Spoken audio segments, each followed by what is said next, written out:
때문에 그래서 예로부터 사람들은 인생을 고해라 그렇게 말했죠. 쓴 바다와 같다 인생이.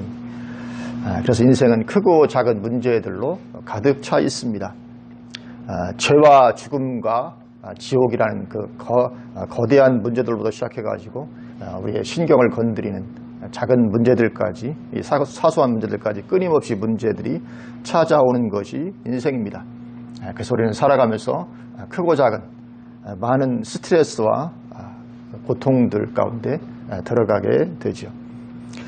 그래서 우리 인생이 그런 어려움과 많은 문제들을 우리에게 가져다 주는데, 그러나 그 인생의 문제들은 그것이 어떠한 문제든지 간에 예수님만 만나면 다 해결이 되게 되는 줄로 믿습니다.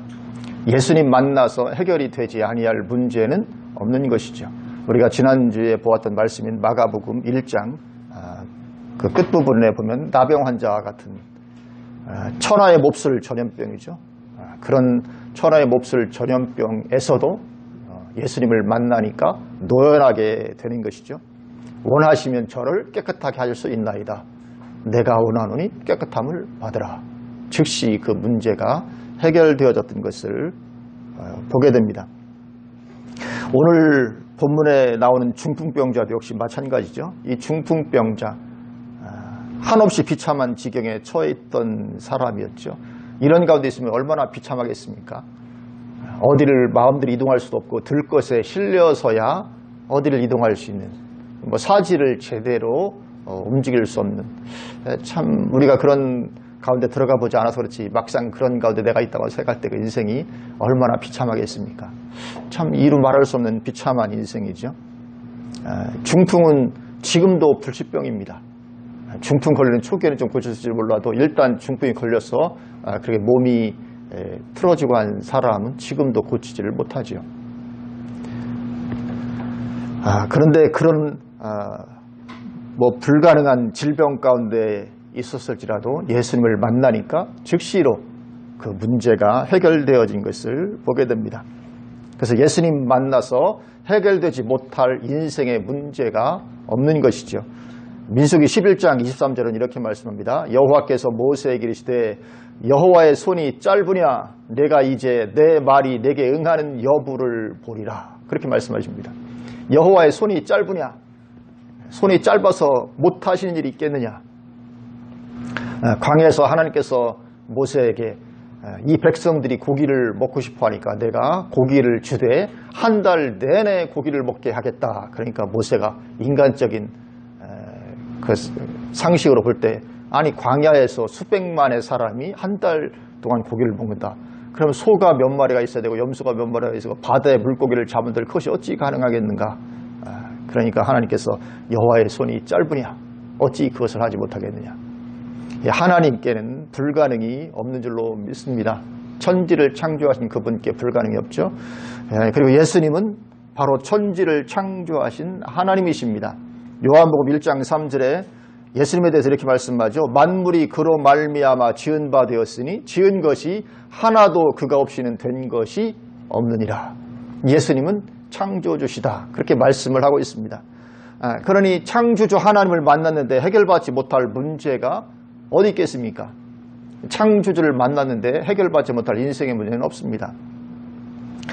삼성전자에서 만든 물건, 삼성전자에 가면 타 고치죠. 어떻게 고장났을지라도 타 고칩니다. 왜냐하면 자기들이 만든 물건이기 때문에 그 물건의 특성을 다 알죠. 그래서 거기에 가면 다 고칠 수 있게 되는 것입니다. 마찬가지로 하물며 창조주이신 하나님께서 이 피조 세계에서 못하실 일이 없는 줄로 믿습니다. 공중의 새나 들판에 그 들풀 하나까지라도 하나님은 다 관여하신다. 그렇게 성경이 말씀하죠.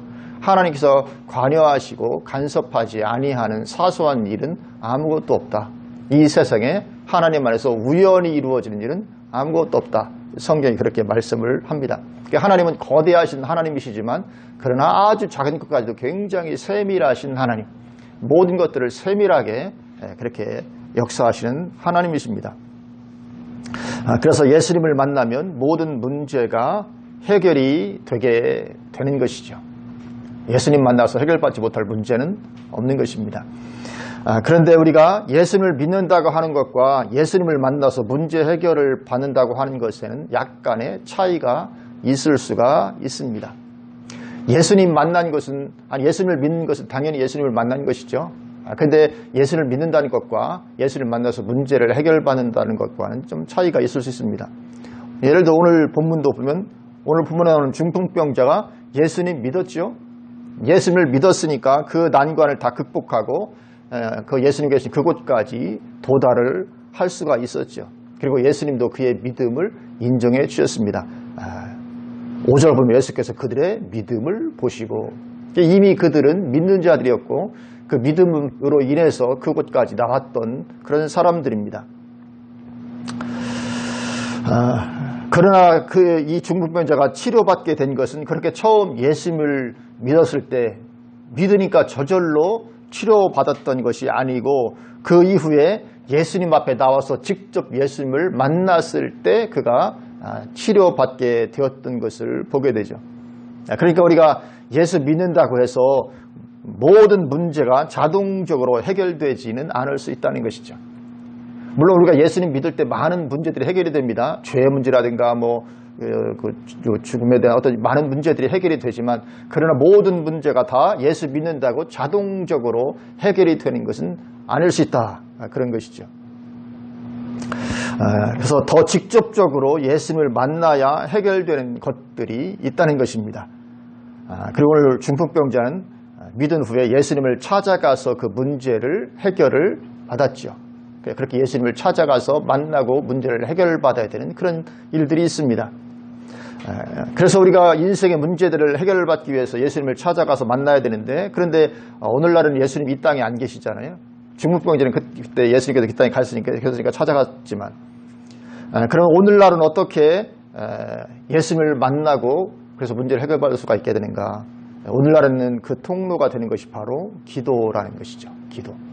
우리는 기도로 예수님을 만나고 모든 문제를 해결을 받게 됩니다.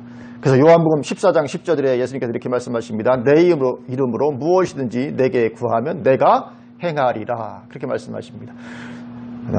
내 이름으로 무엇이든지, 제한이 없이 말씀하십니다. 무엇이든지, 인생의 문제가 무엇이든지 어떤 문제 가운데 있든지 내게 구하면 내가 행하리라. 그러니까 예수님을 오늘 중풍병자가 직접 만났던 것과 똑같은 일이 이루어진다. 무엇을 통해서? 기도를 통해서. 그래서 우리가 기도로 예수님 앞에 나아가면 직접 예수를 만났던 것과 똑같은 일이 이루어지게 됩니다. 요한복음 16장 24절에서도 지금까지는 너희가 내 이름으로 아무것도 구하지 아니하였으나 구하라 그리하면 받으니 너희 기쁨이 충만하리라. 그렇게 말씀하시고, 또 에스겔 36장 37절에 보면 주 여호와께서 이같이 말씀하셨느니라. 그래도 이스라엘 족속이 이같이 자기들에게 이루어주기를 내게 구하여야 할지라. 내가 그들의 수요를 양떼같이 많아지게 하되. 지금 이스라엘이 포로로 붙잡혀가 있습니다. 나라가 망했고 엄청 어려운 가운데 있습니다. 그런 가운데서 하나님께서 예언의 말씀을 주시는 것이죠. 내가 이 백성을, 이 민족을 이렇게 회복시키고 이런 놀라운 풍요함 가운데 있게 하겠다. 그 예언의 말씀을 주십니다. 내가 그렇게 해줄 텐데 그럴지라도 너희들은 가만히 있어서는 안 되고 그렇게 해주도록 나에게 기도를 해야 할지니라.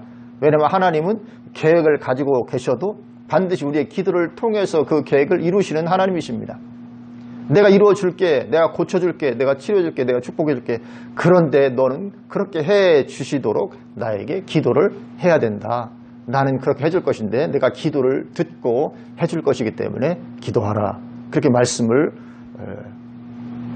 하고 계십니다.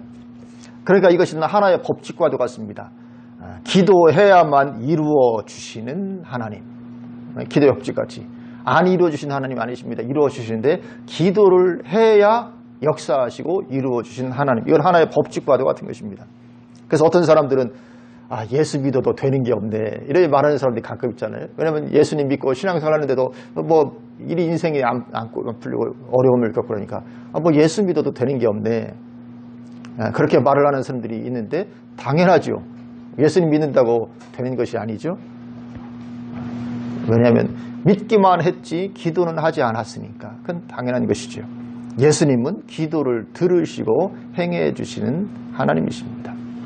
그래서 기도하지 않으면 예수 믿어도 되는 게 없네, 이런 말을 할 수밖에 없는 것이죠. 마태복음 7장 7절부터 이렇게 말씀하십니다. 구하라 그리하면 너희에게 주실 것이요, 찾으라 그리하면 찾아낼 것이요, 문을 두드리라 그리하면 너희에게 열릴 것이니 구하는 이마다 받을 것이요, 찾는 이는 찾아낼 것이요, 두드리는 이에게는 열릴 것이니라. 너희 중에 누가 아들이 떡을 달라 하는데 돌을 주며 생선을 달라 하는데 뱀을 줄 사람이 있겠느냐. 너희가 악한 자라도 좋은 것으로 자녀에게 줄 알거든. 하물며 하늘에 계신 너희 아버지께서 구하는 자에게 좋은 것으로 주시지 않겠느냐. 그렇게 말씀하십니다. 누구에게 주신다고요? 구하는 자에게. 구하는 자에게 주시지 않겠느냐. 하나님은 그만큼 우리가 기도하는 자가 되기를 원하시는 줄로 믿습니다. 하나님의 간절한 소원과 바람이시죠. 네가 나를 믿었으면 이제 기도하는 자리에 이르라. 하나님의 우리를 향하신 간절한 소원이고 마음이시고, 그래서 기도를 하면 내가 좋은 것으로 주겠다. 그러나 좋은 것으로 예비해 놓으셨음에도 불구하고 기도하지 않으면 주실 수가 없으신 하나님이십니다. 왜냐하면 그것을 하나님께서 하나님의 법칙과 같이 그렇게 설정을 해 놓으셨기 때문에. 그래서 성경에는 기도에 대한 말씀이 얼마나 많은지 모릅니다. 지금 몇 구절 인용을 했지만 얼마나 성경에 기도에 대한 말씀이 많습니까? 굉장히 많은 기도에 대한 말씀이 있습니다. 왜냐하면 하나님은 우리가 그렇게 기도하는 가운데 있기를 원하시고 계시기 때문에 그렇고, 기도를 해야만 하나님께서 일하시고 역사하시고 응답하실 것이기 때문에 그렇습니다. 그래서 우리가 기도를 통해서 우리 인생의 문제들을 해결을 받게 되는데, 예수님을 만나고 오늘 나병 환자든지 중풍병자든지 예수님을 만나서 해결받았던 것처럼 우리는 기도를 통해서 예수님을 만나고 우리 문제들을 해결을 받게 되는데, 그런데 그게 쉽게 되어지지만은 않는다는 데에 어려움이 있습니다.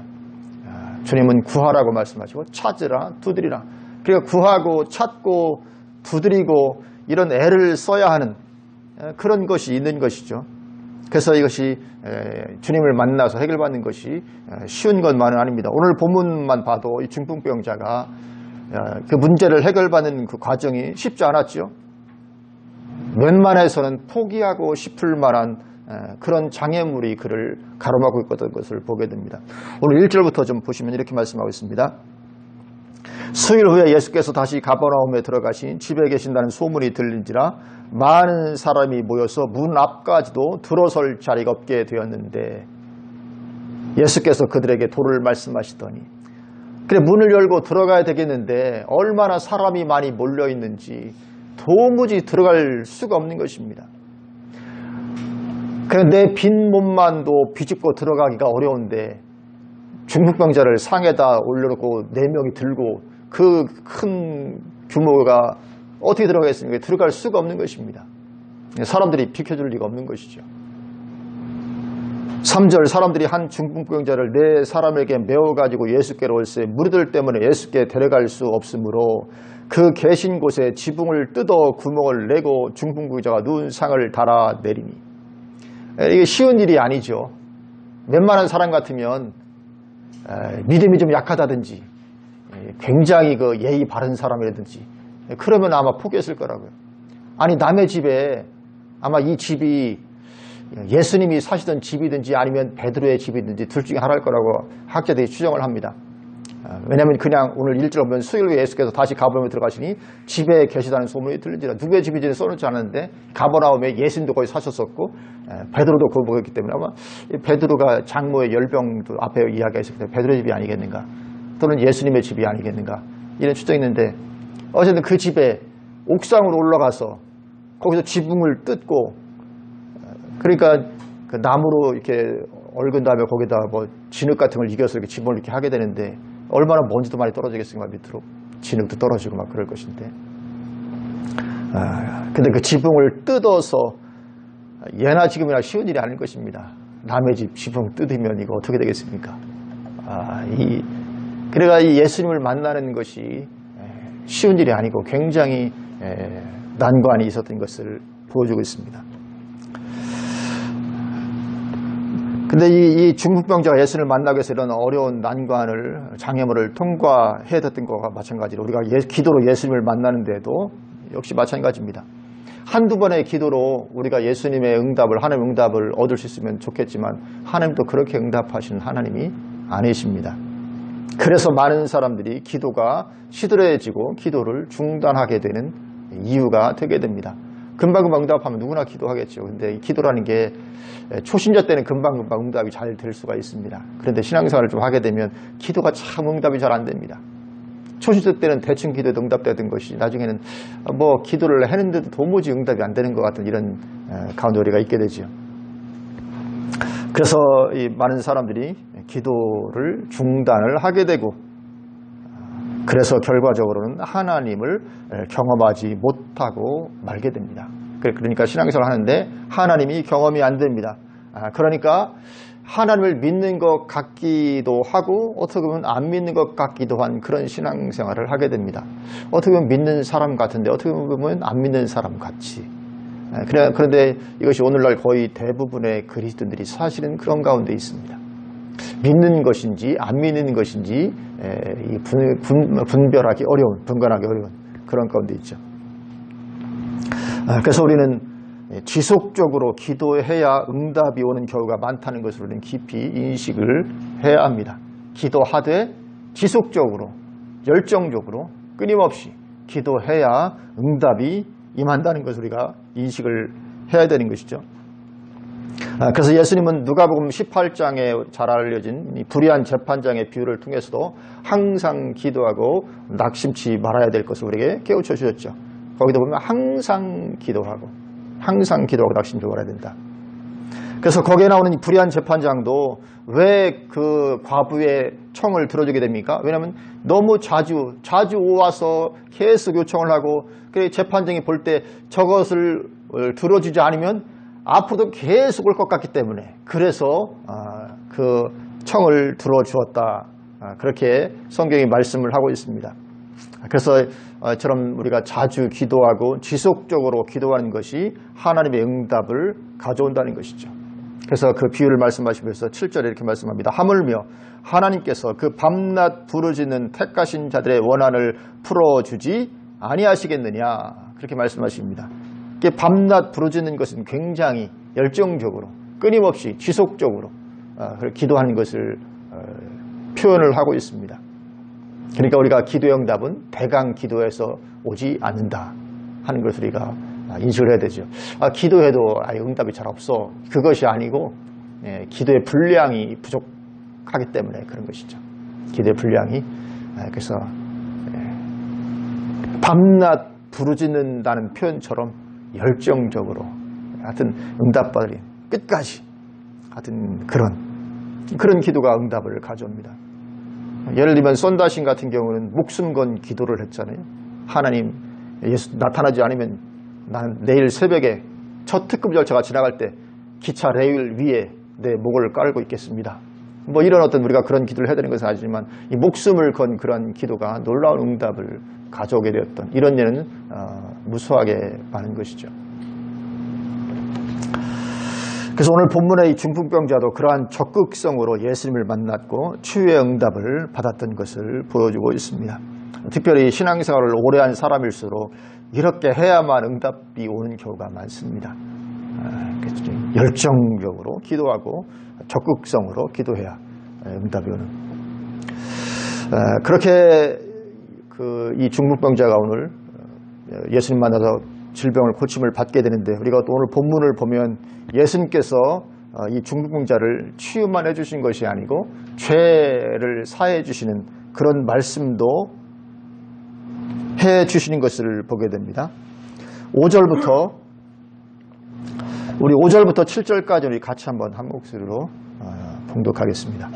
예수께서 그들의 믿음을 보시고 중풍병자에게 이르시되 작은 자야 내 죄 사함을 받았느니라 하시니, 어떤 서기관들이 거기 앉아서 마음에 생각하기를 이 사람이 어찌 이렇게 말하는가, 신성모독이로다. 오직 하나님 한 분 외에는 누가 능히 죄를 사하겠느냐. 아멘. 예수님은 여기 서기관들이 이 사람이 어찌 이렇게 말하냐, 신성모독이로다. 예수님은 신성모독이라는 죄명을 쓰시고 십자가에 달리셨잖아요. 그래서 이 갈등이 촉발될 것을 아셨음에도 불구하고 죄를 사해 주시는 소자야 작은 자야 내 죄 사함을 받았니라. 의도적으로 이런 말씀을 하십니다. 그 말씀이 얼마나 큰 파장을 갖고 올지 예수님 다 아시죠. 이 죄를 사하는 것은 하나님만 하시는 것인데 이런 말을 할 때 어떤 반응이 나올지 다 아시지만 그럼에도 불구하고 예수님은 그렇게 작은 자야 내 죄 사함을 받았느니라. 하나님밖에 하실 수 없는 그 죄 사함의 선포를 예수님이 하십니다. 왜 그렇게 하셨을까? 왜냐하면 예수님은 죄를 사하는 권세를 가지신 분이신 것을 드러내기 위해서 하셨다. 10절 11절 보면 그러나 인자가 땅에서 죄를 사하는 권세가 있는 줄을 너희로 알게 하려 하노라 하시고 중풍병자에게 말씀하시되 내가 내게 이르노니 일어나 내 상을 가지고 집으로 가라 하시니. 그러니까 예수님께서 나는 땅에서 죄를 사하는 권세가 있는 그런 존재다, 그런 분이다. 그러니까 결국은 다른 말로 하면 나는 하나님이다. 그것을 선포하시는 거죠. 간접적으로 이렇게 드러내십니다. 그래서 예수님은 하나님이신 줄로 믿습니다. 지금 예수님이 지금 나는 바로 그 하나님이다. 이것을 선포하고 계시는 것입니다. 그래서 우리는 결론을 분명하게 내리고 살아야 합니다. 우리가 믿는 예수님은 하나님이십니다. 그분은 살아계시고 우리 인생을 지으신 하나님이시고 그리고 지금도 우리 인생의 모든 문제들을 주관하고 계시는 하나님이십니다. 여기에 대해서 우리가 분명한 결론을 내리고 우리가 살아가야 되는 것이죠. 그러한 결론을 내렸기에 우리는 갈급한 마음으로 예수님께 나아가는 것입니다. 왜요? 그분은 창조주시니까. 그분은 하나님이시고 그분은 우리 인생의 모든 문제를 주관하시는 하나님이시니까. 그러니까 우리가 갈급한 마음으로 그분을 찾고 그분께 나아가는 것입니다. 찾되 만날 때까지 찾는 것이지요. 숨바꼭질 하는 것 같아서 예수님은 쉽게 우리에게 찾아지지 않습니다. 만난 바 되지 않습니다. 예레미야 29장 11절부터 13절에 이렇게 말씀하십니다. 여호와의 말씀이니라 너희를 향한 나의 생각을 내가 아나니 평안이요 재앙이 아니니라. 너희에게 미래와 희망을 주는 것이니라. 너희가 내게 부르짖으며 내게 와서 기도하면 내가 너희들의 기도를 들을 것이요 너희가 온 마음으로 나를 구하면 나를 찾을 것이요 나를 만나리라. 그렇게 말씀하십니다. 이 기도 응답을 말씀하시는 거죠. 그러면서 온 마음으로 나를 구하면, 온 마음으로 구한다는 것이 뭐 대강 한두 번 기도한다는 것이 아니잖아요. 너희는 내게 부르짖으며 내게 와서 기도하면 내가 기도 들을 것이다. 너희가 온 마음으로 나를 찾으면 나를 만나. 예수님을 만나야 인생의 모든 문제들이 해결이 되게 되는데 그 예수님을 만나려면 온 마음으로 나아가는, 구하는, 찾고 두드리고, 신학적인 표현으로 하면 그런 것이죠. 구하고 찾고 두드리는 열정적인, 항상 기도하고 낙심치 아니하는 그런 자세를 가지고 찾고 구하고 기도하고 나아갈 때, 그럴 때 하나님을 만나게 되고 문제들을 해결받게 된다. 그럴 뿐만 아니라 하나님 항상 보너스도 주시죠. 문제 해결뿐만 아니라 더 큰 은혜를 덧입게 되고 또 하나님께 놀랍게 쓰임받는 위치에 설 수도 있게 되고, 이런 부수적인 그런 엄청난 축복들을 우리가 누릴 수 있게 됩니다. 그런데 이건 누가 받는다고요? 그렇게 기도하는 사람만이 받을 수 있습니다. 그러니까 대강 신앙생활 그냥 교회에 왔다 갔다 해서는 이런 은혜의 자리에 이를 수가 없는 것입니다. 온 마음으로 주님을 찾는 것이 어찌게 쉬운 일이겠습니까? 그건 어려운 일이죠. 온 마음으로 주님을 향해서 간절함으로 여기 주님을 찾고 구하는. 그래 하나님은 이것을 원하시죠. 온 마음을 원하시는 것입니다. 이렇게 마음은 반은 세상에 반은 하나님께. 그럼 하나님 그걸 우상숭배라고 말씀하시잖아요. 하나님과 세상을 겸하여 우리가 사랑할 수 없다. 내가 재물과 하나님을 겸하여 섬길 수 없다. 그런데 우리는 반반을 원하잖아요. 치킨을 시켜도 반반 치킨. 저도 반반 치킨을 굉장히 좋아하는데, 그런데 하나님 향해서 반반하면 큰일 납니다. 하나님은 온 마음을 받으시지 절대로 반반을 하나님은 받지 않으십니다. 토하여 내치신다. 그렇게 말씀을 하고 있습니다. 근데 하나님이, 예수님이 안 계시면 관계없지만 예수님 분명히 계시고 그분은 하나님이시고 인생을 심판하시고 문제를 해결할 능력이 그분께 있으시고 모든 걸 주관하시고 우리 인생에 죽음이 있고 천국과 지옥이 있고 이것이 분명하다면 우리가 이 분명한 결론을 내리고 온 마음으로 향하는 것이 당연히 우리에게 요청이 되고 필요한 것이죠. 그것만이 우리가 축복된 인생을 살 수 있는 유일한 길인 줄로 믿습니다. 그래서 항상 기도 가운데 사는 삶, 그건 하나님의 뜻입니다. 우리 그리스도인들이 평생에 걸쳐서 기도하는 자세로 사는 삶, 그건 하나님의 뜻입니다. 그리고 우리에게 필요한 것은 순종이죠. 그래서 순종함으로, 주님의 뜻에 순종함으로 기도하는 것입니다. 그래서 우리의 기도는 순종입니다. 주님의 뜻이기 때문에 거기에 순종해서 우리가 평생에 주님을 찾고 구하고 두드리고 그런 삶을 사는 것이죠. 그 삶에는 기도 응답뿐만 아니라 엄청난 하나님의 은혜와 축복도 거기에 부어지게 될 것이고, 그런 우리를 통해서 많은 사람들을 또 변화시키는, 세우는 그런 일도 일어나게 될 것이고, 그런 어떤 선순환적인 축복의 자리에 우리가 들어가야 될 줄로 믿습니다. 그래서 우리 평생의 삶이 기도 응답으로 사는 삶이 되는 축복을 누려야 될 줄로 믿습니다. 안 되더라 하고 인간적인 어떤 수단으로 살아가는 삶이 아니고 오직 기도하고 응답으로 살아가는 복된 삶의 자리에 우리가 다 이룰 수 있게 되기를 주님의 이름으로 축원을 드립니다.